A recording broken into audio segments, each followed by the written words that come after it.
Short Stories of Hairy Man Along the Yukon River, July 18th, 2018, by Delta Discovery staff.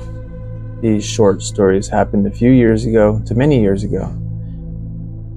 Here is a story about a Cossack who lived in one of the Yukon River villages that saw and killed a hairy man. He fled the killing and went back to the village. Then, at night, one or more hairy man creatures came to his house into the village and began to bother him. This went on night after night. Finally, the Cossack, for fear or otherwise, got fed up with the visits by the hairy man or men and left the village. The villagers didn't know why he left, but soon word came about why he did. A boater from Mount Village was riding on the Yukon River when he entered the slough at Fish Village above Emmenak. While rounding a bend in the slough, he ran into a hairy man along the bank of the slough. As soon as the hairy man saw the boat, it ran off into the brush.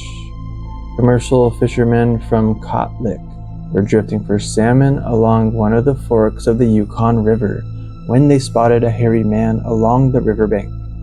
The fishermen watched it for as long as it was out on the riverbank. A man in Alaknuk was riding in his ATV when he rounded a bend in the road. A hairy man stood up from alongside the road and began walking away.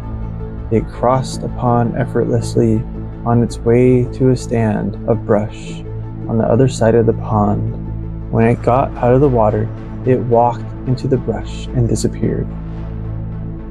A group of boys were walking home in Mount Village when they spotted a large hairy man walking on the edge of town below an old airport. The creature stopped and stared at them for a moment before it walked away and disappeared behind houses and brush.